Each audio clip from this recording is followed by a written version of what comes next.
Hello, Sublation Media viewers. It's I, Douglas Lain. I am the host, the co-host with Rudi Grieser of Reaching for Realism. I'm also the author of the short story, The Sea Monkey Conspiracy. Um, and I'm head honcho here at Sublation Media. Rudi, you want to introduce yourself? Yeah, hello everyone. I'm Rudi Grieser from Germany, Freiburg, a trained actor, theater artist, whatever you want to call my medium. There's a plethora of it, and I am the author of the theater play, the Cold Country Saga, Part One, in a cold city. Nice. Okay. Is that available for people to watch No, online, no, or is it's it? it's it's my diploma. It's the only play I published. It's my diploma, and it's only published in the university, right? Because I had to hand it in. And it's written in German, I imagine. It's Is that right? written in German. All right. Well, I'll look forward to reading that. So you maybe you could describe it to me someday. But you and I were talking ahead of time. We have a lot to talk about this episode. We are going to break from what was tradition, although we've only done this a couple of times. And instead of discussing an avant-garde work, we're turning our attention to some kitsch work, Mhm. primarily an episode of the American television series Friends. And I suggested that we do this there's a variety of reasons why. Uh, but the primary reason is because I want to understand how kitsch art, television art, particularly, um, manages to obscure the way in which it's mediated. How do we get absorbed into television rather than find a space of reflecting upon it? I think one of the distinctions between avant-garde art and kitsch art is that avant-garde art insists that the viewer, the reader, the audience reflect upon the techniques used to produce the artwork. Um, there's a certain kind of alienation effect. We think of it as Brechtian, but I think it's inherent in all avant-garde art. Mhm. You're confronted with the means of production, Yeah. whereas in kitsch art, that is largely obscured. Um, and I wanted to know why that could be the case, particularly with televisual art, because, well, um, it refutes or seems to refute an idea from Walter Benjamin in his essay, "The Work of Art in the Age of Mechanical Reproduction." And before we, start discussing this further, I'm going to read this clip from it, or a little excerpt from that. It says, "The shooting of a film, especially of a sound film, affords a spectacle unimaginable anywhere at any time before this. It presents a process in which it is impossible to assign to its spectator a viewpoint which would exclude from the actual scene such extraneous accessories as camera equipment, lighting machinery, staff assistants, etc., unless his eye were on a line parallel with the lens. This circumstance, more than any other, renders superficial and insignificant any possible similarity between a scene in the studio and one on the stage. In theater, one is well aware of the place from which the play cannot immediately be detected as illusionary. There's no such place for the movie scene that is being shot. Its illusionary nature is that of a second degree, the result of cutting. That is to say, in the studio, the mechanical equipment has penetrated so deeply into reality that its pure aspect, freed from the foreign substance of equipment, is a result of a special procedure, namely the shooting by the specially adjusted camera, and the mounting of the shot together with other similar ones. The equipment free aspect of reality here has become the height of artifice. The sight of immediate reality has become an orchid in the land of technology." So maybe I'm partially misunderstanding Benjamin here, because I guess he is saying that part of the art of the film is to deceive the viewer into ignoring Mhm. the equipment. But on the other hand, he seems to be saying at the same time that there's an impossibility to that the viewer is earlier in the essay he says that the viewer is invited to be a critic as well as merely a viewer, that there's a distance between the performer and the film audience or the television audience.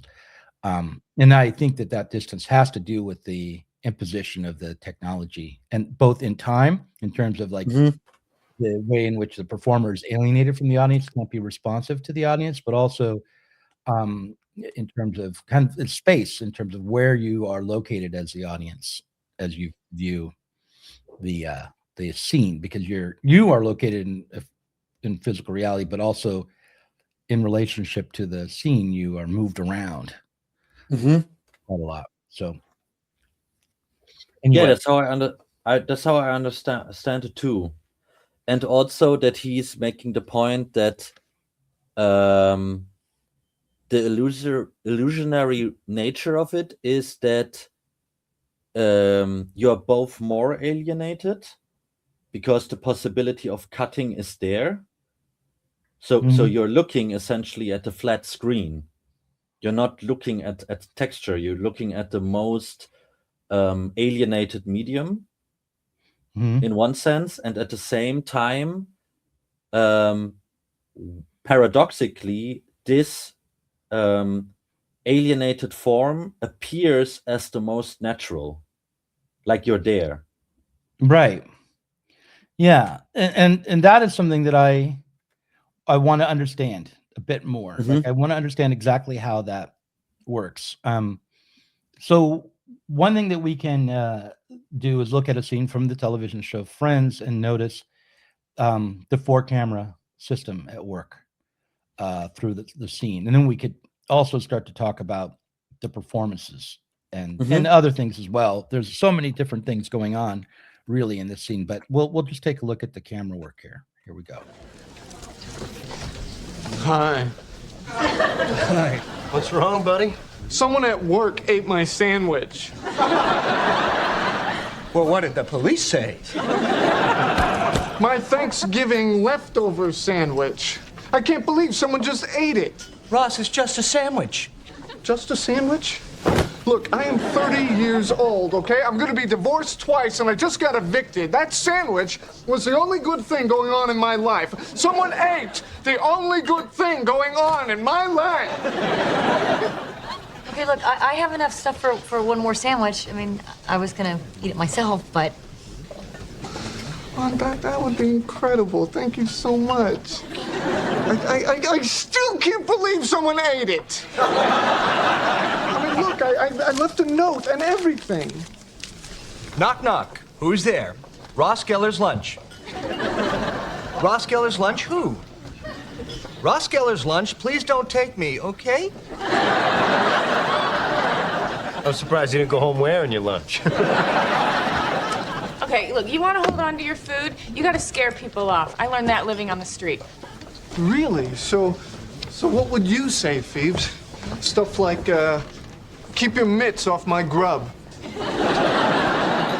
Say, Ross, when you picture Phoebe living on the street, is she surrounded by the entire cast of Annie? Okay, this will keep them away from your stuff. Whoa! Whoa! Phoebe, you are a badass. Well, someday I'll tell you about the time I stabbed the cop. Phoebe? What? He stabbed me first!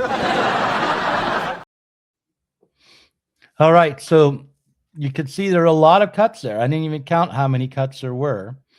One thing that you can notice is that the scene is staged and planned with the cameras in mind, I think, or at least the camera work is planned out to capture the scene, and a lot of things that might appear to be spontaneous are clearly planned. Like, for instance, when Ross puts his coat dramatically on the couch, that's clearly a bit of business that's planned in advance, because they have coverage of the scene, so it's all acted out at once.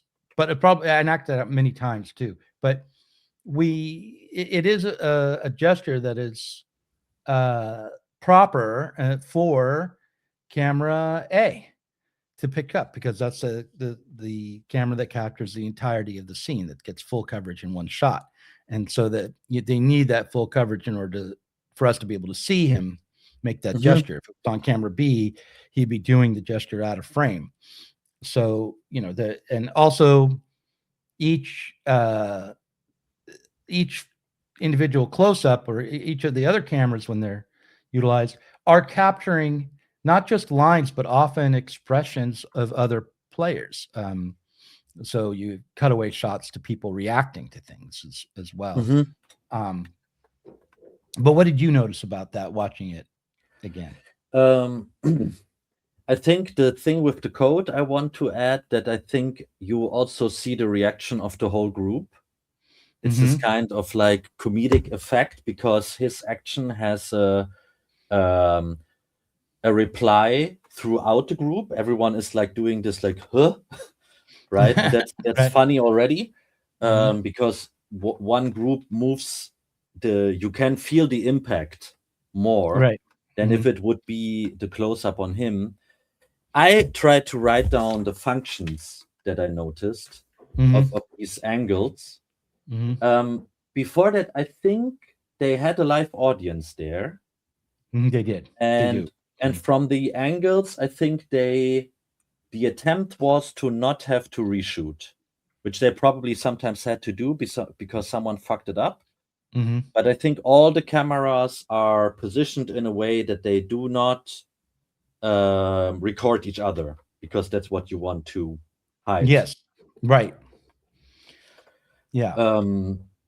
And that's why you have this kind of still flat. It's weird because this is like stage kitsch. This is almost like a step back from what Benjamin is describing. Because Benjamin is already describing the film as like creating the illusion that you're really there, right? Where you have cross shots, and it's like two people are standing face to face with each other, and you do the over shoulder shot. Right. So you can show this is actually a 3-dimensional world. And this is kind of like a 2D 0.5 world, because they only move in lines. Right. Right. They do try to get some depth into it. They try, but there's a barrier that you can almost feel when you try to look for it. If people repeat the clip, you can see that there's a certain axis that's never crossed. Right. Right. Yeah, it does. And it does create a flattened effect. And we are watching essentially a stage play. Yeah. And I think that's important to note. Also, I want to ask you what you think of this idea, which watching this a few times, I've decided that it would work. I mean, it would be a little overblown, but it would work if you dressed each one of the characters up as clowns and tried to give them makeup that would accentuate the personality that they were supposed to be exhibiting. So Ross would be a kind of sad clown, right? And Chandler would be a sarcastic, mischievous clown, an evil clown, right? I'm not sure how you would, put Joey would be kind of a dumb clown, dumb clown, and then of course with the girls or the women, it was a little bit more tricky as what kind of clowns they would be. But Phoebe would be another clown, right? She's like a true clown, I think. She's like a true clown. She's like the naive. She really embodies the naive clown, even throughout the whole episode. Yeah, right. And then with the Jennifer Aniston's character, Rachel, what would she? What kind of clown would she be? Do you think? Would she be? Is there such a thing as a narcissistic clown or a self-involved clown? What? She's very plain in this scene. right? But she does very little. Yeah. Yeah. So she's almost dumb. If we put it in clown terms, she's like a dumb clown Like maybe a because she's mime. uninvolved.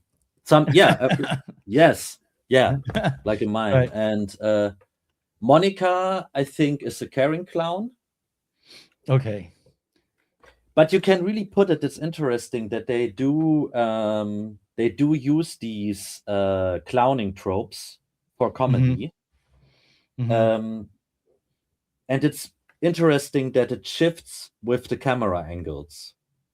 So you have like the establishing shot first. You have camera A, Mhm. which is like the wide shot, the group shot, the scene shot, and the world is established in that. We are here. Mhm. And then you get camera B, I wrote down, is like the focus shot and the monologue shot. It's more intimate. Like we get a bit closer to Ross in his pain, Mhm. which he overacts so the pain doesn't cut so deep, right? He overacts Right. it a bit so it's more palatable. But it's also the drive shot. I wrote it down as drive shot because he's driving the action most of the time because it's his problem. Right. And so the dramatic question is voiced by him. Who ate my sandwich? And that's the whole question for the rest of the episode for his plot line is who ate his sandwich? Right. Right. And so now we get sidetracked in their reply to the question who ate his sandwich, which is mostly who cares? Why is the sandwich important? Right. And that is done by camera X, which is Chandler, and he's the recipient. So we switch our position to recognize ourselves in the monologue. We switch to recognize ourselves in the partner. Just like the basic, like, today something happened. What happened, right? You have AB. And that is the other across, the receiver. Interestingly, it's also the commentator in this scene and the straight man. Right. So Chandler is playing the straight man, but then it shifts, which is interesting because camera C is the most interesting camera, I think, because it's the almost like the afterthought camera where they had to fit other things in. Because up to this point, it's very clear for me.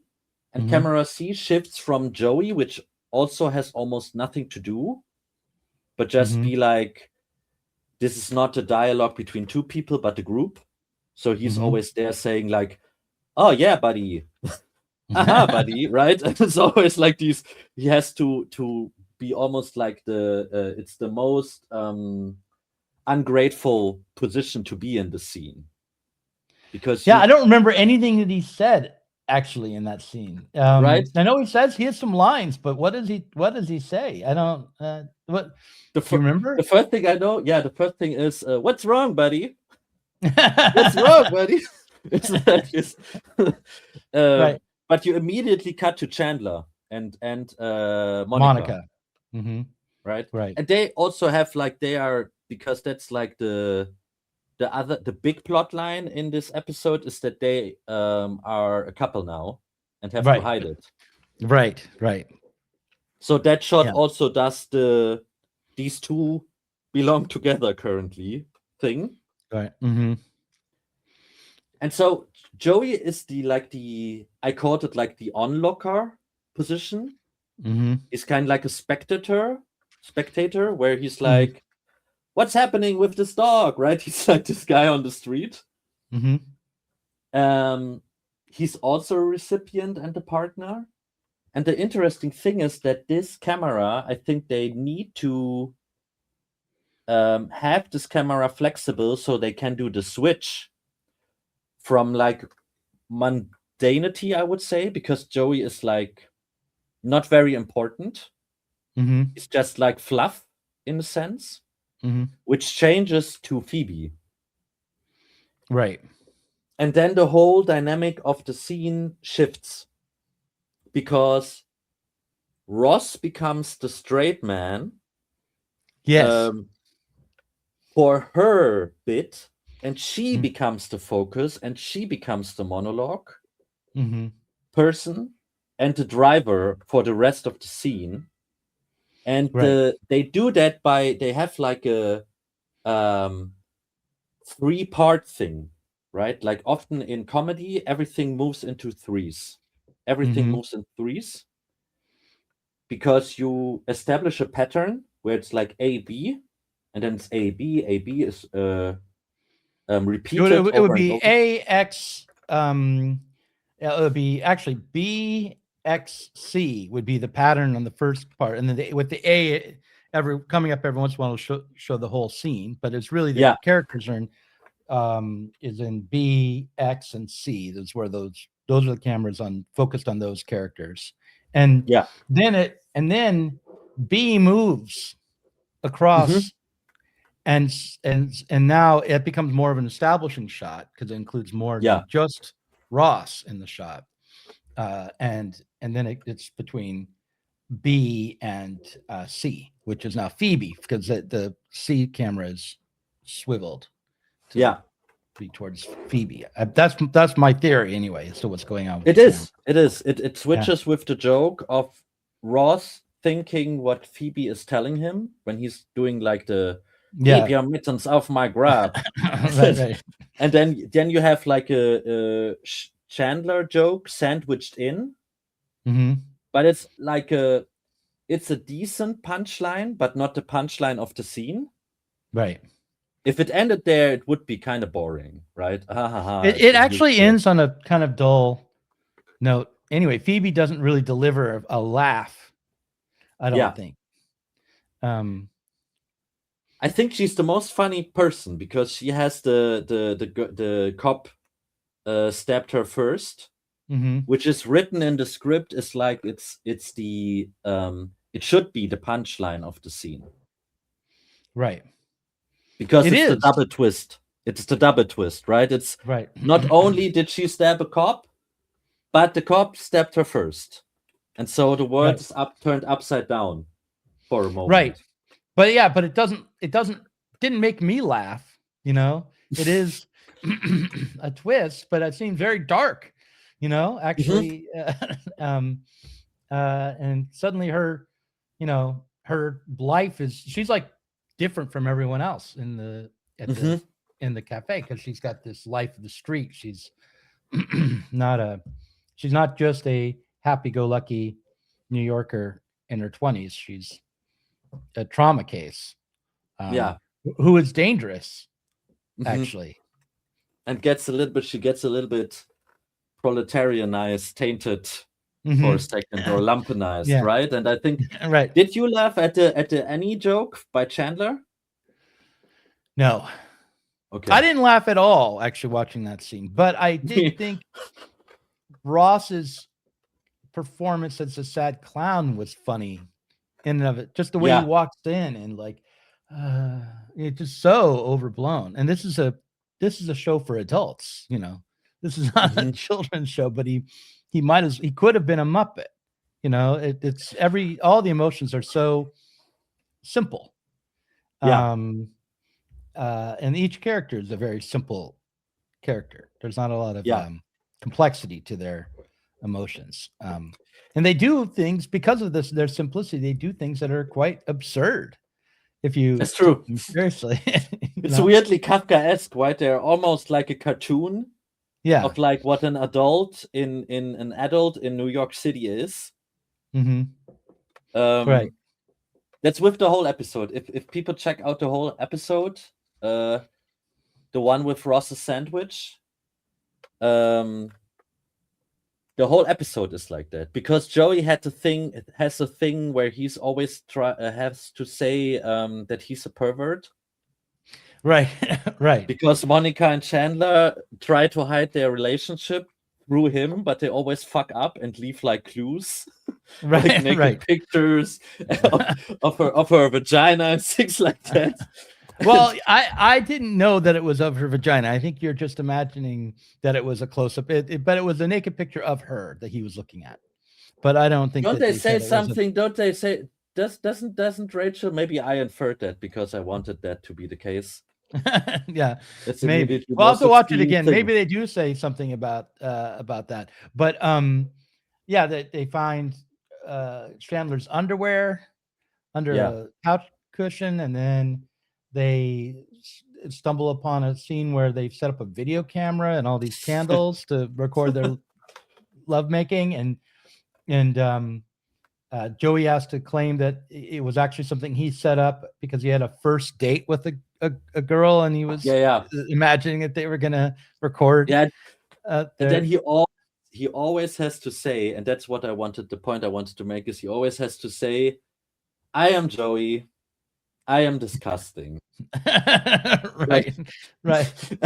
And it's like a cartoon bit. It's like it's almost Right. like the characters the characters almost become self-aware, almost. Mm-hmm. That they are Almost. playing a bit right now. Mm-hmm. Well, yeah. What I thought of as clowning, and also of like old vaudeville routines that but and I know that in early television, like if you watch I Love Lucy or the Dick Van Dyke Show, even I remember there was an episode of the Bob Newhart Show, which is about Bob Newhart was a stand-up comedian who played a psychiatrist on television in the 70s. And there's a scene where they break out into song in his office, and like in this old-fashioned song. But in one of the episodes, and I was just like, there's something about the vaudeville tradition that has influenced television, and it was kind of theater. Vaudeville was it was cleaned up burlesque shows that would tour the United States and Canada in theaters that were networked together, and so you wouldn't have to work out your dates with just one theater at a time, but you could work it out through the vaudeville network and schedule it all at once, and people would tour all around the United States, and it was a relatively inexpensive evening out. And in Portland, I know there were 2 vaudeville theaters on each side of the river, one on each side, because it wasn't so easy in those days to get across. So you would have it staged on both sides. And one of them was the Arnold Spencer Concert Hall, which is where the Oregon Symphony plays now, and the Marx Brothers once performed there. But Abbott and Costello, the Marx Brothers, even Lucille Ball, they all used vaudeville as a way to jump into film or television in the case of Lucille Ball. And I have a clip of the Marx Brothers doing an act that it kind of came out of vaudeville, but they filmed to promote a film that they were making. Here's a clip of the. I wanted. Okay, go ahead. I wanted to say on the Friends, because before we shift over, the camera is also very sanitized. It's a very and I cannot pinpoint exactly how they do that, because it's a very unintrusive camera. There's like a sweet spot between doing like a lonely shot where it's like exposing, because it's so far out, so it shows you how small the even the silhouette is in relation to the rest of the frame. And then there's a closer camera, which is exposing because you cannot hide so much, which is a general thing in acting, that you say like you cannot lie to the camera because it picks up so fast. It's like a magnifying glass. So you have to, if you try to play naturalistically, you have to tone it way, way, way, way down from your artistic, expressive instincts. Your Your intuition. Right. But the Friends characters don't really. They're fairly expressive, I think, for They are.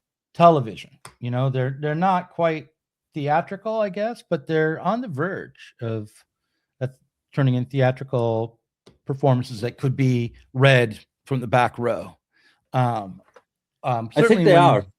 Yeah. I think they are very theatrical. That's how you would play like straight comedy, naturalistic comedy. That's how I would play that on stage. That's even too much in some parts, right? Like Ross' sad clown walk is like, I wouldn't like push it that hard. But he does. He pushes it very hard. Yeah. Which makes him appear kind of crazy. Yeah, it does. It makes him more neurotic in a sense. Yeah. Because it's like he seems like a guy who's playing a scene for his friends. Right. Yeah. Yeah, like he comes into like he's making a big spectacle of himself as he walks in to make sure that everyone knows that he's unhappy. He doesn't he's not just unhappy, he's performing on his unhappiness as he comes in. And that's for the audience, but also it's for his friends, right? So you can try to naturalize it by saying, oh, he's doing that as a performance that the character is doing rather than the performance that the actor is doing. And I'm sure he did think that way maybe. But also, if you watch I watched a whole bunch of Friends last year because I had nothing else to do and it was soothing. But and what I noticed is that Ross's character becomes more and more exaggerated over time, and until there are moments where he actually has to be the center of the show, and then it's downgraded a little bit. He becomes a little more naturalistic when he's actually carrying the overall arc of the season with Rachel. But when he's not, he's an absurd, exaggerated character. That's one thing that doesn't go into, not even for Benjamin, although if he talks about the means of production, but like the social character of the set, I came to this because like there could be two things going on. One is what's now called like the Flanderization of a character, that the writers are making a character more exaggerated because they run out of ideas for the character. So like what started to be one aspect of him becomes like the complete focus because they're like, this works. People like this guy when he's neurotic. And so he becomes like a sublime neurotic. The other thing could be that the actor is also trying to milk it. Which is like, you have this weird dynamic as like an acting person where you get the script and you always try to like wiggle yourself more into the creative process, and you're like try to butter up the writers and be like, couldn't my character, I think my character is a guy like this, which leads to tensions between the writers and the actors, because the writers are often like, do not fucking move into my zone. Right. I had an experience a long time ago when I took a theater class on one-act plays, and I wrote a one-act play. You know, it was not a great play, but then I had people in the class perform it, right? And the lead played my lead character, and I'm in my 20s, so that's just me, right? It's like leading. And he played him like a real, like kind of much cooler than I ever felt I was, but also like a total asshole at the same time. He just played him in a way that I would never have imagined that he was played, and I really resented it. I like really did not like it. But then I had to step back and go, is that an improvement though? Does that make the scene more interesting because he's doing it that way? And I think probably did. At least, the material was so heady, and it needed something to.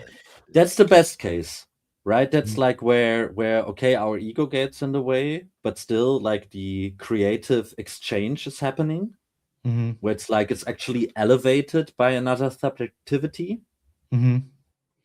But on these kinds of, like, from what I know from the industry, and this is not even Hollywood, US, this is just German shit movie production, right? That it could be that the actor tried to, out of a form of resentment from his character and the feeling that he was not gaining enough attention, tried hammering it up to steal the focus of certain scenes. Right. Which is like, for example, that's how I know that directors work like this. So Joey is really getting shafted in this particular scene we just watched. Right. As an actor with like a huge ego, that's like you're taking a hit because your instinct is to hog the spotlight, right? Unless you have a very, very good crew. So you want to be you want to be seen in the scene. But at the same time, he gets a big storyline in the whole episode. Right.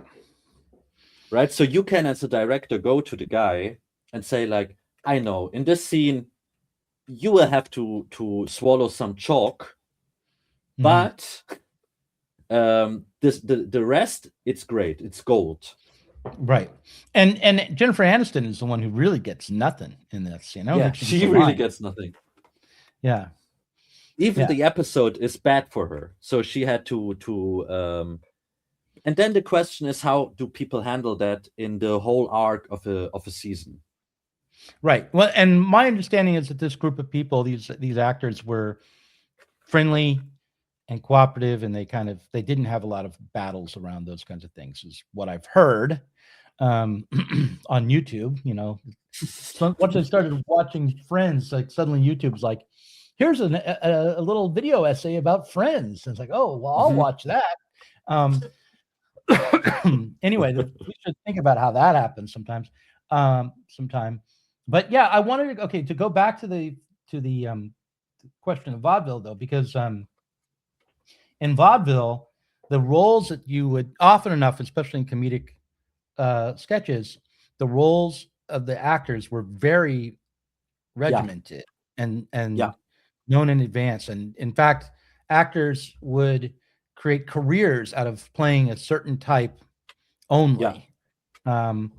And a good example would be the Marx Brothers. And I'm going to run this clip now.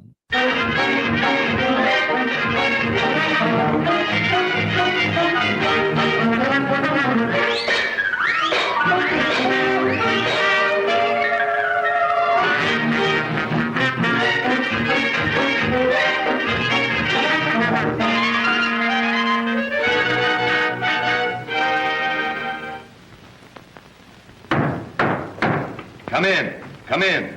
My name is Sammy Brown, and I just came into town. Saw your ad. You're Mr. Lee, so you can make a mint on me. What do you do? Dance, sing. Play a role? Anything. Say, I'm a fine for guys like you, because there's nothing I can't do. Tell me, what did you work before? In a department store. Who told you you could dance and sing? Hey, for money, I'll do anything. Why don't you try me? You might as well. You might be great. Who can tell? What do you call your specialty? You mean my big sensation? I knock 'em cold when I pull off my Chevalier imitation. Yeah. If a nightingale will sing like you, they sing much better than they do, 'cause you brought a new kind of love to me. Well, what do you think? When you go out, don't slam the door. It's a wonderful imitation you gave of Ethel Barrymore. I'm glad you see me. Step right in.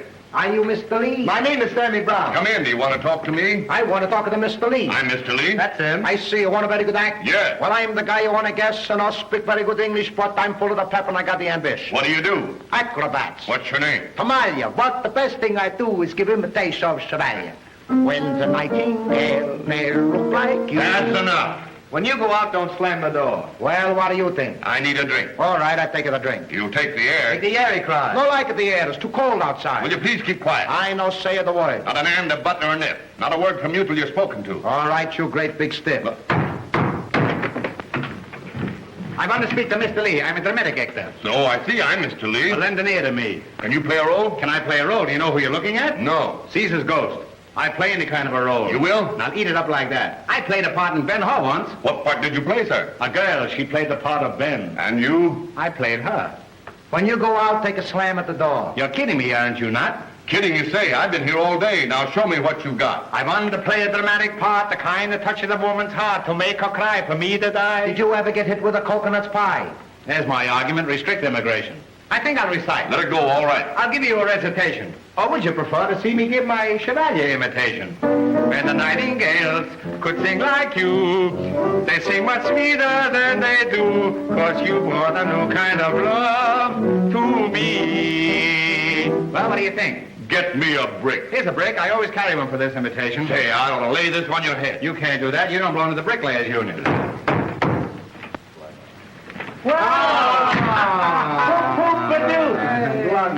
Poop-a-doopy. Hey, what do you think you are? Hey, wait a minute. You know who this is? No. He sells frankfurters. That's the Mudgeon of Wieners. Well, what do you want? My name is What Do You Care? My home is anywhere. People say I'm awful dumb, so I thought to you I'd come. Say, listen, what is it? Now, just a moment. Wait a minute. He might be crazy. Wait, I'll find out. You want to go on the stage? Crazy. Say, listen, you tell me what you want or I'll throw you out. Never mind that. I'll give you a punch. Now, wait. Take your time. This fellow's a good dancer. Dance for him. Say, thank heaven there's no Chevalier imitation. What do you think of him, I Mr. Lee? wouldn't give him $1 a week. Not so loud, he'll take it. Yep. Now listen, you're making a big mistake. Well, These fellas are very clever. They're funny fellas. And I've got a play that I've written that I'd like to explain to you. I'd like to read this manuscript for you. It's a wonderful play, and these fellas would fit in it. Now, if you'll just come over and sit down with me for a minute, I'll explain the whole thing to you. Now, will you just sit down to do that? Now, here's the idea of this thing is. This is not monkey business, or is it pineapples? But I want to explain the whole thing to you. Now, the first scene takes place in this beautiful home. This is really a magnificent home. A mansion. When I say a mansion, I mean a mansion. I saw a fellow like this. The girl sitting in the chair. I can't hear a thing. For a lover come home from the army. She's been gone for many years. She's been gone for many years. Without holding her back, she's there. Put him in the Colorado fight. He's from the German army. Well, there's your internet rock. Right in there. Now, when he goes to the other army, the other man gets to the American army, then they have a war. Now they have a regular and he pulls out a big radio pop. Here's nobody not married. And the other boy says, if you'll just listen to what I've got to say. So he could deal with my... Anything to marry. The beautiful thing was in that is. Now listen, why don't you take the hat when a lady comes in? I know, but that's no happy. No, I like. What do you think of that, Rudy? Yeah, that's fucking great. Yeah. I don't know about you, but I laughed at that way more. Oh yeah, of course. It's funny. Right, and it's funnier, and I don't think it's only because of nostalgia. Oh no, I don't think so. No, I think it's what is it? I don't know, and I also think it's less sanitized. it is. Yeah, and it's interesting because vaudeville was about sanitizing burlesque material for the middle classes. That's what. And there were they put the owner of the vaudeville theaters put out a rule book or at least a pamphlet saying here are the things you can't do if you do any of these things, say any of these words, make any untoward remark or insinuate anything like these things, and you're immediately fired. You're out the door. And then the Marx Brothers, their whole act is about making indecent insinuations and innuendos, right? They always do innuendos. That's the word I was looking for. Yeah. Yeah. It's the whole it's super political when he does the That's why I'm for limiting. That's my argument. Restrict immigration. That's genau. Right? Yeah, it's artistically better, actually. They are much as like craftsmen, they're much better. And that's not to shit on the actors from Friends, but to just a trend I am noticing. Although it is way more theatrical, the execution of the rhythm, right? The first time we spoke about Friends, I said that there's a rhythm, and the rhythm in this one is way better. Now, what do you mean better? Do you mean that is a faster rhythm? It's tighter. It's not, they are not so preoccupied with naturalism, I think. There's no naturalism. No one is trying to present a naturalistic scene. Right. But it's like a mirror scene, right? It's like we play the funhouse version of a casting. And we do this also as show people ourselves. So we also make fun of ourselves. Right. Right. So I think that the self-deprecating humor is already there. Because the bit is that the first guy is like the pretty boy who could play the chevalier. Right. And then the joke is that everyone tries to be like him. That's right. Right? Yeah. And that is how it descends into chaos. Because at some point, the straight man, which is like the circus director, that's in the circus, the casting director, usually in the circus is the circus owner. And at some point he's just done, right? And then he's going on the phone. And they just go crazy, right? That's right. Yeah. And so we can be a part of this anarchic descent from order into chaos, which is like a catharsis. Because of course the director, the casting director, is the authority figure. Right. And he's completely undone. There's nothing left at the end, right? Right. And they throw in a virgin for a sacrifice at the end. You know, the exactly. woman walks. It's everything. But there's a point where they do not. Before we started recording this, I again watched your last critical cuts. Yeah. Where you made the point about being raised by television and instrumental reason. Right. And there's a lot of instrumental reason just being taken for granted in France. Give me an example. What are you thinking of? How the machine operates, right? There's no room for something unaccounted. Everything is scripted. Everything is sanitized, acted. It's intense, melodramatic, which makes it more digestible. Because I was like starting to watch the episode, and I was like, "What the fuck? Why are they so up to my neck, right? Why are they so overacting?" But at the end of it, it was very comforting, and I could watch another episode of that. Right. At the end of the Marx Brothers bit, in a certain sense, I am exhausted more. I'm emptier. Right. The catharsis was stronger because it moves into the absurd. Right. But I want to point out, nothing in the Marx Brothers bit was unscripted or fully spontaneous, or at least it seems to me that there was nothing fully spontaneous, because each bit works in to set up the next bit. It doesn't, nothing falls flat in any of the movements, What is it? What do I mean? It's, in a sense, it is more, there's more vitality to it. And I think that it is the approach to the alienation, right? So one of the patterns in the whole skit is someone comes in, the director says something, and then one of the guys who came before says the part of the director, right? Oh, right. That's right. It always works. It always works. I hope you will not sing the song about the Chevalier, right? And then it always lands. And they do it not naturalistic, right? They just do the thing, right, in their respective characters, but it is more projected for theater. So they differentiate themselves more from the line. And weirdly enough, I cannot completely tell you why, through that it becomes more, it has more vitality when I experience it. Right.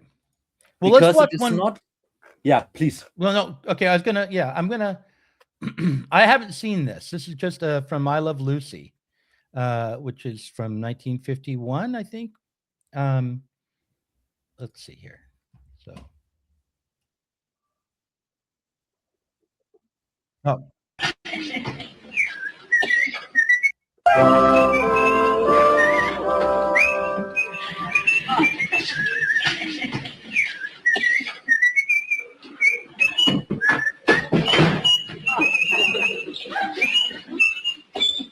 Lucy, breakfast is ready. Coming, dear. Good morning. Good morning. Well, doesn't this look wonderful? Did you have any trouble? No, not a bit. Well, happy housework. Happy job hunting. Thank you. Oh, boy, does this look good. I'm hungry this morning, too. It is good. Why, naturally. There's nothing to cooking. Oh, the coffee's good, too. Where'd you learn to do all this? Oh, just a natural born cook, I guess.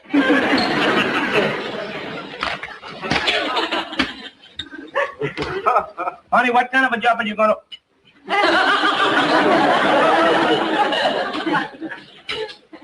What kind of a job are you going to get?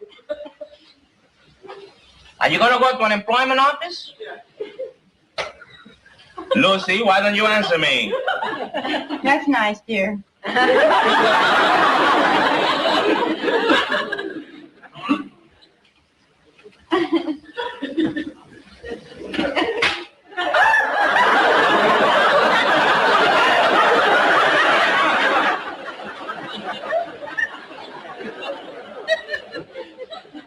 Okay, I get your message. Now you know what I go through every morning. All right, I'll reform.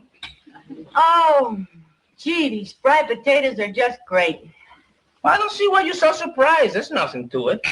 Well, I'll get it. Hello? Yes? Oh, yes. Oh, well, thank you very much. Yes, goodbye. Who's that? Gee, this is a sensational breakfast. My gosh, but you're a good cook. Who's that on the phone? Was the drugstore. You left your hat down there when you picked up these 2 breakfast orders. All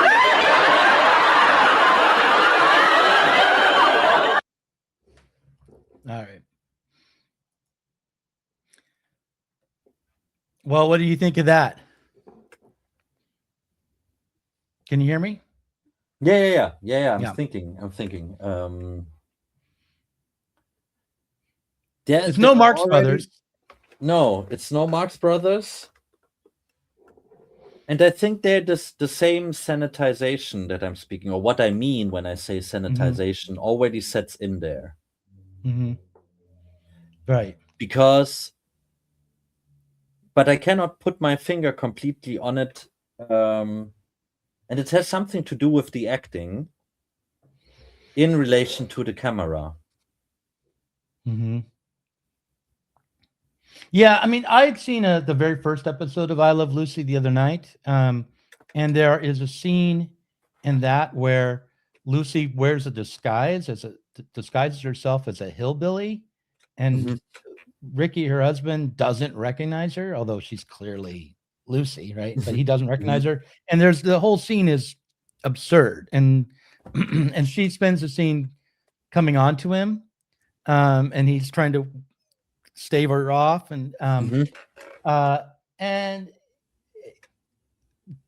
I hadn't been thinking about whether or not it was more sanitized or safer or less anarchic, but what it was theatrical and unreal, because the audience has to suspend their disbelief that the main character that Ricky didn't recognize her, right, for the scene to work, and the whole premise is they're clearly importing some sort of already prefabricated bit and kind of character from somewhere else and dropping it into the episode.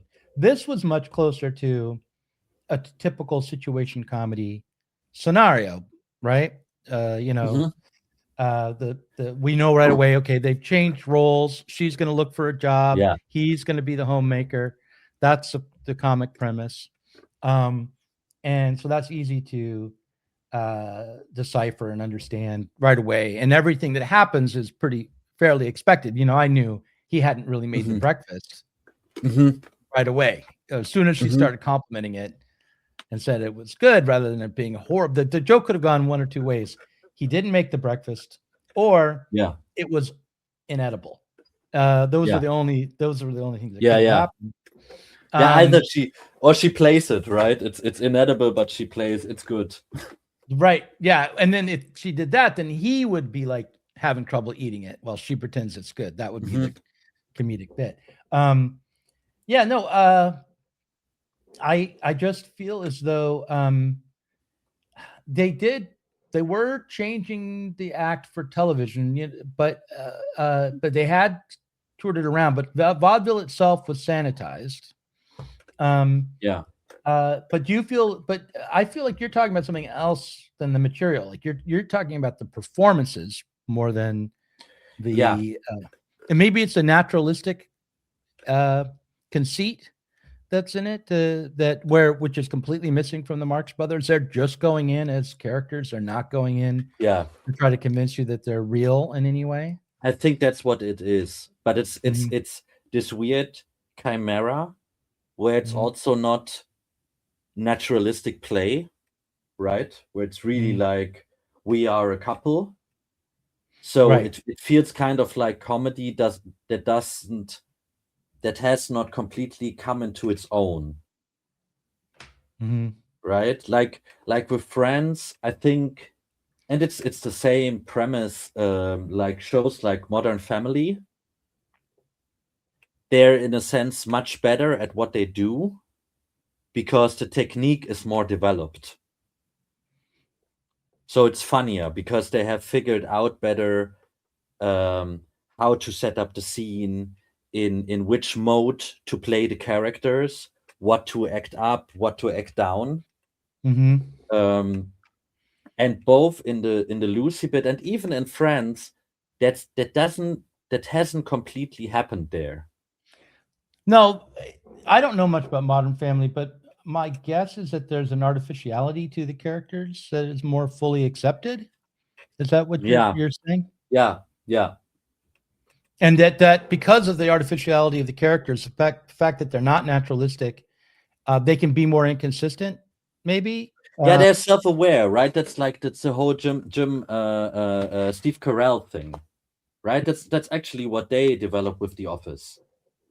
Right. Where it's this weird, no one is like that in real life.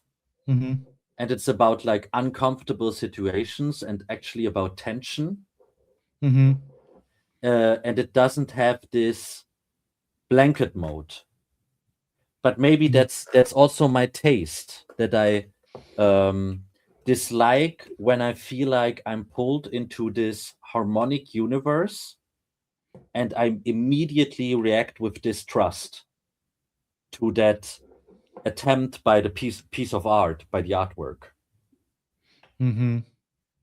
Let's look at one more clip. This is going to be from 1970 something. I think maybe 71, might be a little later than that.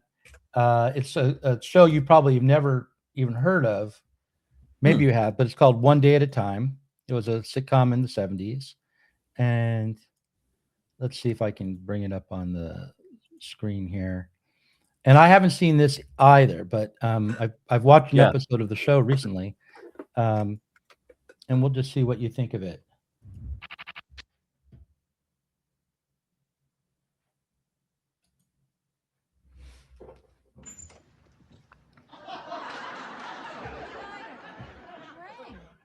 So did I.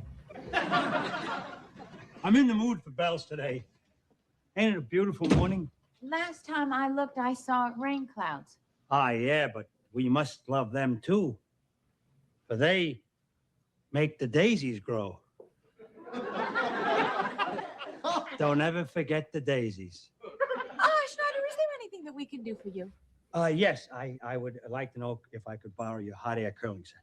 Oh, gee whiz. Golly, Schneider, I think your hair looks great the way it is. It's not for my hair. It's for your mustache. The lady that just moved in across the hall from 403. Schneider and the lady in 403. K-I-S-S-I-N-G. First comes Hey, love, girls, come on. Schneider, look, don't mind them. I mean, it's natural curiosity. I mean, we haven't met the new neighbor. What's she like? Yeah.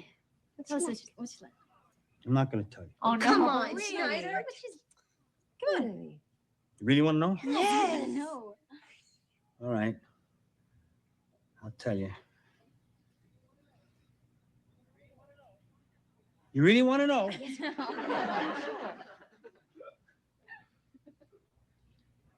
She walks in beauty like the night, of cloudless climes and starry skies, and all that's best in dark and night meet in her aspect and in her eyes. That's beautiful, Schneider. Yeah, I know. Where'd you learn that? In the army. A buddy of mine had it tattooed across his chest. It just fit. His belly button was a period. All right. Mm-hmm.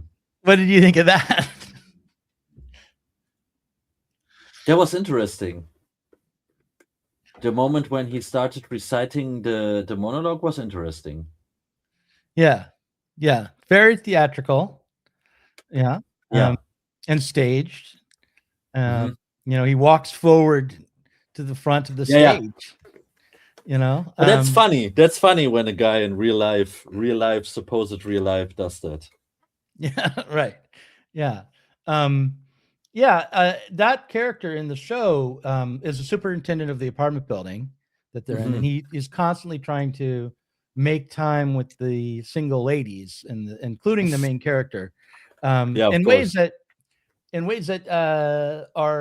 would not be politically acceptable today. He'll let himself in at the worst moment, and then insist that maybe now is the time that they finally get to it, and she's like, get out. But I think it's just noteworthy that there's a theatrical quality to all of the work, and that television is an extension of theater. Certainly the sitcom is, and that there's a bit of vaudeville still in it, I think.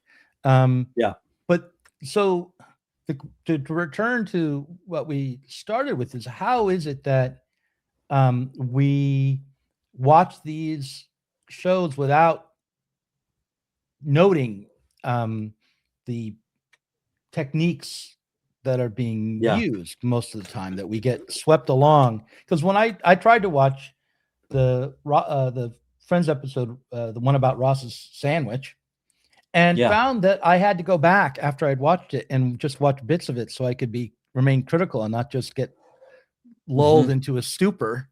as I was entertained, so, I mean, there are shows that I can't watch, and Friends is not one of them. Like, there are shows that turn me off, and I just won't watch them. Friends will, as critical as I've been of it, it will sweep me along. It will be that blanket for me, and I'm wondering why, and how that works. What do you think it is? Is it the way it's sanitized? I think, maybe what I mean with sanitized is it could be that, in a sense, the actors are also playing. This is not a show, right? That something in their performance is also fulfilling the function of we are likable characters. You can trust us. We will not let you down. We will not hurt you. Right. Even the hurt is very, in a sense, maybe what I mean with sanitized is actually a form of infantility.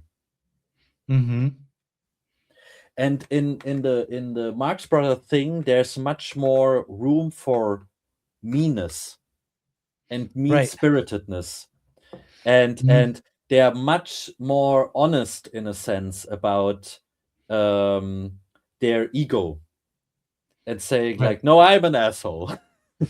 I'm playing an asshole right now, right? And in all of these clips, everything is, and this includes the self-aware performance of the actors, to a degree. Maybe they are not even self-aware anymore. Maybe it's already an unconscious thing that happens intuitively to them, but they bring any scene, any conflict is already including its resolution. Right. And part of that is that they say, don't pay attention to the stage, in a sense. Everything will work out. Right.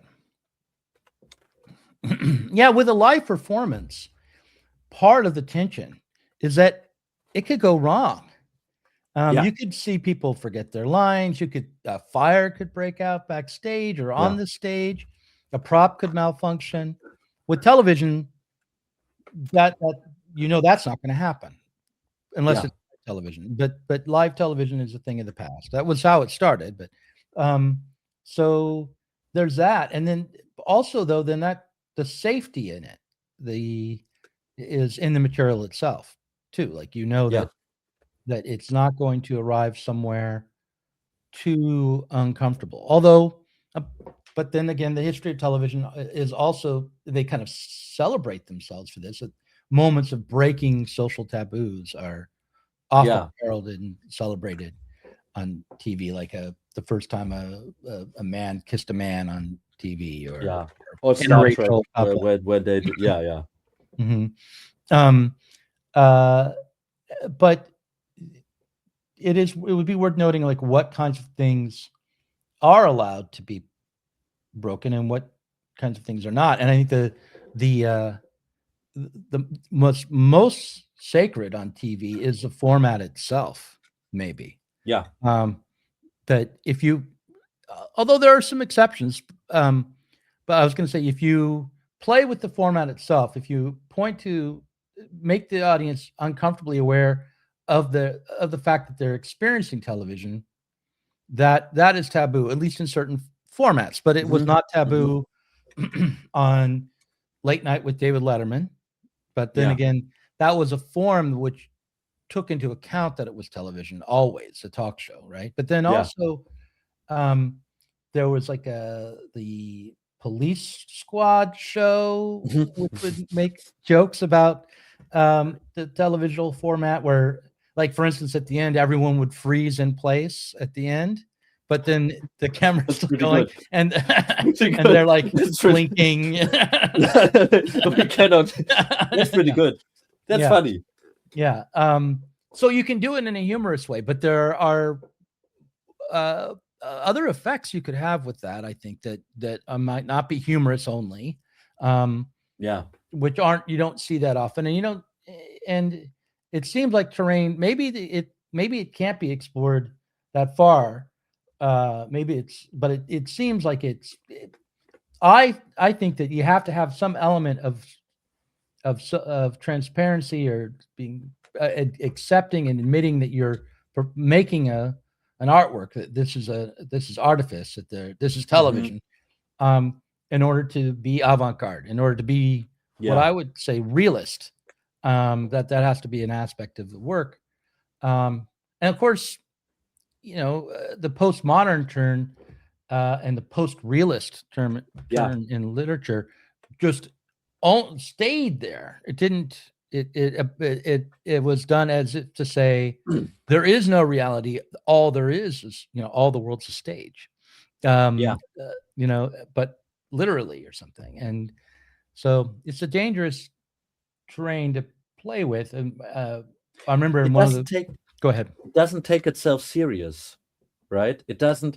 It's like I would say in like postmodern, post-realist, the truth content of that, what was lost, because it's true. The world is a stage. We are all playing a role all the time. We are performing, but it is very serious business to be on the stage. And the postmodern turn, I would say, is to make it completely relativistic, to in a sense arrive at so nothing matters. So art is always about referencing and playing around with form, but losing the pathos of it. Say, like, even to play around with the form is a very serious business, even fun. Well, we were going to give each other some assignments for next time. You just watched my critical cuts again. What would you assign me to do for next time? I would really like to see the same technique, but to do it fictional.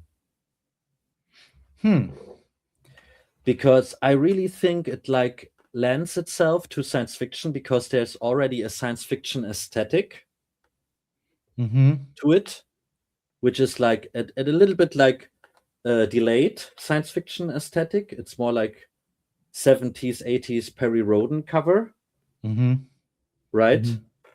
And I would be interested if you really like told a fictional story with that. So maybe I could just place myself in a fictional world and do critical commentary on something that was not real. But referencing similar kinds of expert opinion and all the This is me in the elevator to space. I'm 16 years old, right? Like how can you fictionalize? How can you make it take into account, make visible that you're already fictionalizing yourself when you make a critical cut video about your youth? Right. Okay, that's a good one. What would I ask you to do? I mean, one thing I could ask you to do, but I think this is going to take too long. What something I've already asked you to do is to restage a Friends episode. But if I were, we're working on that. Yeah, that will come eventually. That's what we're working up on, working up to that. But if I were to ask you to do something, that would break from what you did before. I would ask you to do something where the ending of it, where the purpose of it, the meaning of it is not ambiguous. And for you to develop something that's not ambiguous, but which is nonetheless challenging. Yeah. So I guess that doesn't mean that you have to provide an answer Mhm. for the work. But I know what you if you're- mean. Yeah, but it means like if there's a question, that we should know what the question is that we're being asked by the work. And I would ask you to include a dialogue between characters, rather than just do it as a monologue. And if you want to go way out, you could even try to have some sort of action be central, a decisive action, be part of it. But you're not asking as much of me as I'm asking of you, really, here, because in a way, because and I say that meaning that you're not demanding that I change my technique. And whereas your technique, I guess I'm not asking you to change your technique that much either, but I find what you're doing to be much more intimidating than the prospect of making a fictional version of a Critical Cuts video, because I just know how to, without having, I don't have to go out, I don't have to shoot anything, I don't have to act. I just can talk into this microphone. But that's what you assemble the impose on material. yourself currently, because I just said the techniques of overlay, right? I mean that could already be part of your task if you say like come out of your comfort zone, Doug. Right. Of course, you should not only rely on like doing the critical cuts as science fiction in the most comfortable or known ways. Right. I would appreciate if it had a scene in it. Okay. Yeah. Right. It could be that the beginning is like the fictional thing you're critiquing could be a movie scene you shoot. Right. Or yeah. I could do a variety of things. So I have to think about that. But I do find that rather intimidating to think of setting up a staging a scene that I shoot. I mean, I've done it. Same. I've done it, but it's been a long time, and I didn't. And I used a format. I did a thing called "We Live in a Society." Nice. And it was like a parody of a children's show. So it's like there was a show called 3-2-1 Contact where some kids kind of lived on a set, and then they would go on field trips to like museums or do scientific experiments and that kind of thing. And so I thought, okay, we'll do that, only we'll go out into society and explore social reality and and so like we went to an IKEA, we went to the mall, we went to a video store, went to a Walmart, that kind of thing. And then each episode had a theme, like, one of them was about mass communication and brainwashing, or one of them was about generational politics, that kind of thing. And we went to a record store for that one. So that made it easy because I wasn't having to act, right? Yeah. I was being myself as doing commentary in a live location. But the idea of acting, that's but I mean, you don't have to act, right? Like if you I mean, the most practical hurdle is finding people to do this with. Right. That's the biggest thing. And that is also due to me having moved recently. So I have almost no milieu in the city. So that's the most daunting thing. To the task you gave me, in a sense, it is easy for me. It is still very challenging, but these are all things that I know about my voice or about my approach, and have already asked myself in like my clearer moments with myself to be like, why are you doing this safe thing where it's very ambiguous and you cannot be pinpointed down so much, right? No one can get me afterwards and be like, the question you asked is shit. Right. Because I can be like, what is the question? Oh. Right.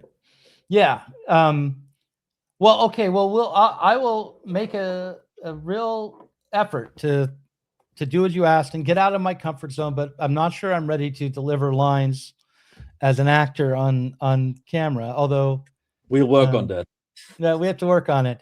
But just to sum up, do you feel like this experiment in exploring kitsch and trying to evaluate it has merit for the realist project or of the avant-garde? Yes. So that's what I wanted to include in our today's conversation, because yesterday I had like a three-way phone call with the two actors that I already have like gotten on board for the project of restaging Friends. And they don't know each other, right? So I'm the glue in the whole relationship. And at the end, so the purpose was mostly that they just hear each other's voice and realize like there's really another guy involved. It's not just Rudi cooking something up in the digital sphere. And then I was like, do you have any questions? And one of the actors, Hugo, who played in the short movie, he was like, yeah, but why do we do this whole alienation thing and interrogating this with friends? Why is that like the kitsch of the day? Right? Like, why is that the present kitsch? Why do we not choose something else? I was like, that's a really good question. Well, look, I it is somewhat arbitrary, right? I mean, it's because of my personal experience. It was on Netflix. It happened to be one of my father's favorite shows. And so after he died, I ended up watching it. So that's why but what do you think there's another reason why Friends? I brought that up too. I was like, of course, there's this nostalgic aspect and that you have a personal connection to it.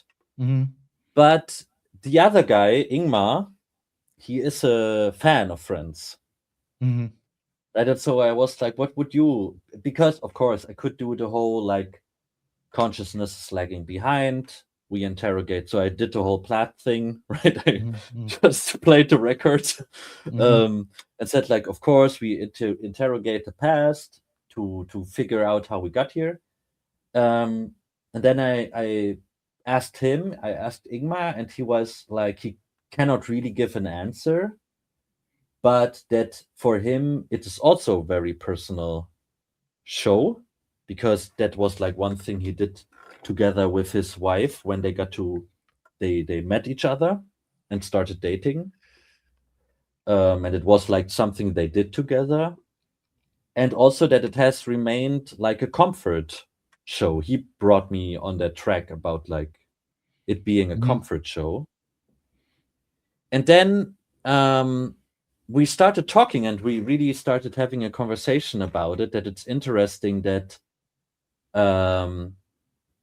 so the first thing was like, how much was it a lie already? That like these people, some of them work like as a waitress. I think Phoebe is working as a waitress and can afford an apartment in like the middle of New York City. Well, Jennifer Aniston is working as a waitress. Phoebe's a massage therapist. But yes, it's the same thing, right? Right. These people never could have afforded these kinds of like that's not how New York works, right? Or any big city works. And so what was the illusion that because it's interesting that I said like, you're a Gen Xer and these two guys and me, we are millennials. And so what is the form of desire for watching the show? Why is it still comforting? So he brought it together for me when he said like the interrogation is about the question, what is it about you being like sitting down in your undies, eating chips alone? Because there's a very lonely experience for the three of us, where we just agreed and we said like, none of us have these groups of friends. Mm-hmm. We never grew up in situations or experienced situations where this was feasible. Mm-hmm. But we still want it. And that the project is an interrogation of that, right? Yeah, I mean, I did have friends like that when I was a teenager, not as a young adult in my 20s so much. Although I did have friends then too that would, but they weren't. I had friends, but they weren't all friends together. You know what I mean? Like I had different friends. Yeah. But I did have as a teen, I did have a group of friends, and we were all friends with each other. And that was what produced all those weird videos. But I would say, you know, when Friends was on, when I was in my 20s and Friends was on TV, I did not watch it. I was like, this is beneath me. I cannot participate in this. And I was at a writer's workshop in Seattle, and one of the writers came in and says, "Oh, let's all watch Friends." And I was like, "What is wrong with you? No wonder your work is such shit." Like, you know. And it was only recently that my daughter watched Friends on her own, like, and I was like, I refused to watch it with her. I was like, no, I can't believe you're watching that trash from. But it was only recently that I watched it, and then I did become curious about it because I enjoyed it. It was a comfort to watch it, and it was not nostalgic for me. Like watching Seinfeld is nostalgic, but watching that, it was just sort of like it was like universal, just TV as I understood it. It was just a TV show. But why is it? It is worthwhile to ask, why is it still a comfort? And it was featured in a movie that Obama helped produce recently about civil war in America. It breaks out. Yeah. That's that one. Okay, this crazy. And at the end, right at the end, as the nuclear bombs are going off in New York City, these people were out in a country home in the forest. One of the kids turns on Friends and just starts watching Friends as the world collapses around him. So it is still a relevant show. At least it was a few years ago. And the other thing is, I think it would be hard to find something today that had the ability to provide comfort quite like that, because it was built for network television. It wasn't built for some streaming service. And so it's not niched down. It's not targeted the same way. And it is I think one aspect of it is also while we talked, I said to them, I had this vision that you have like the intro song, "I'll be there for you." Yeah. And then you see like Cold War images, like this whole like how they sell out all the weapons, right, from Russia and the Soviet Union. I'll be there for you, because it's like this crystallized form of the promise of prosperity, right? It was done in the 90s, and it really is this upbeat, we are all gonna figure it out. It's no wonder that Obama likes to put that in a movie. Right? We are gonna all make it. The evil split in the world is over. Now we really can get to building democracy. And there's a lot of that stuff baked into that. Where it's like every pot has its kettle. Right, like a chicken in every pot. A chicken in every pot, Rudy. Exactly, and you have it's not my first language, but right, like, so everyone will get. Maybe it takes a while, and you have to divorce some women or some guys, but at the end you find the person, and if not, your friends are there, and you can go to the bar, and that never came true in a sense.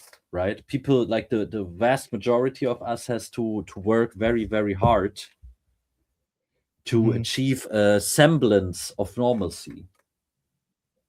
Right. So it's vicarious. Maybe Yeah. it's that. It's vicarious. Right.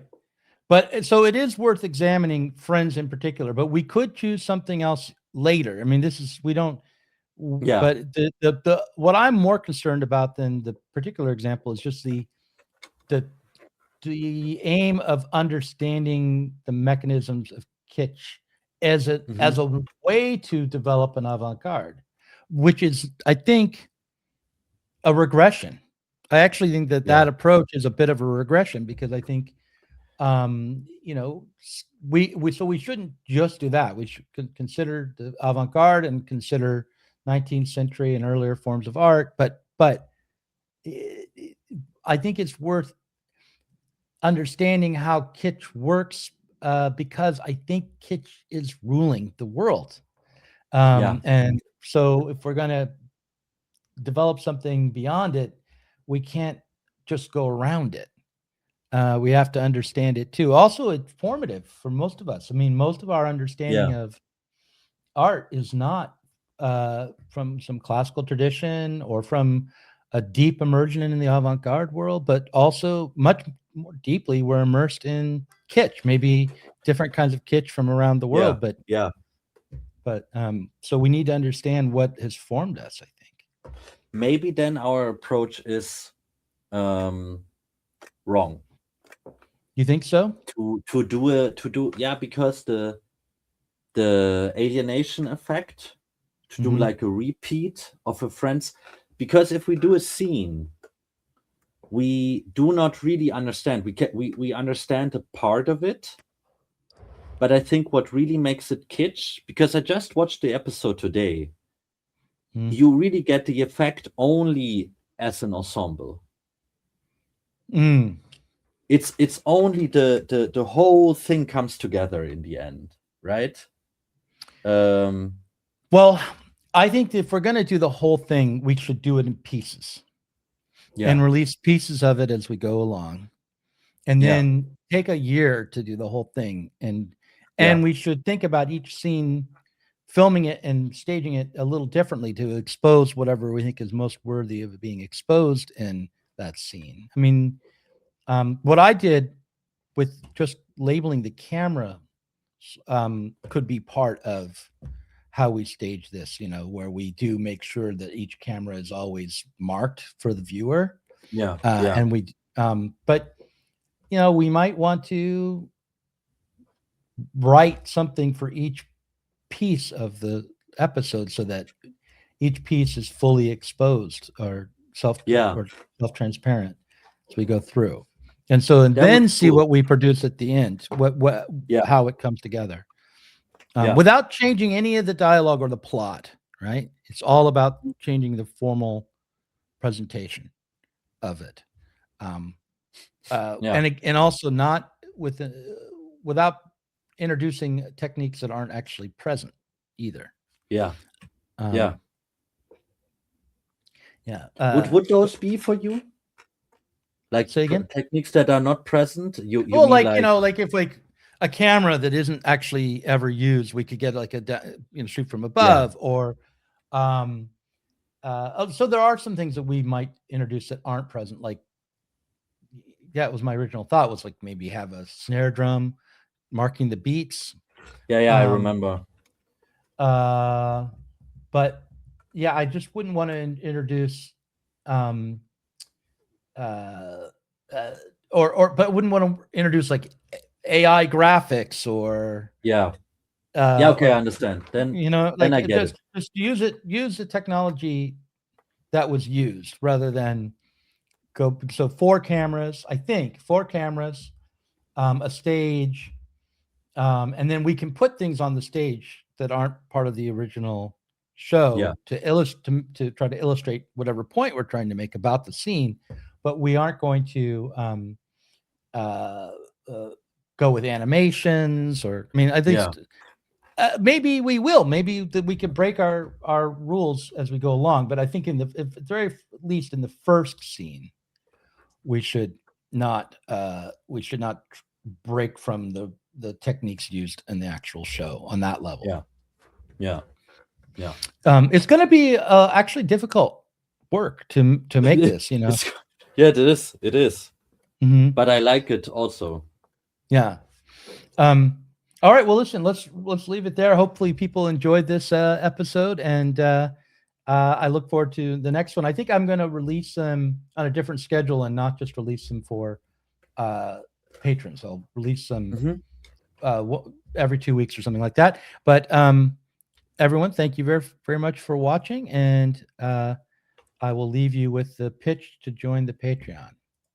So here we go.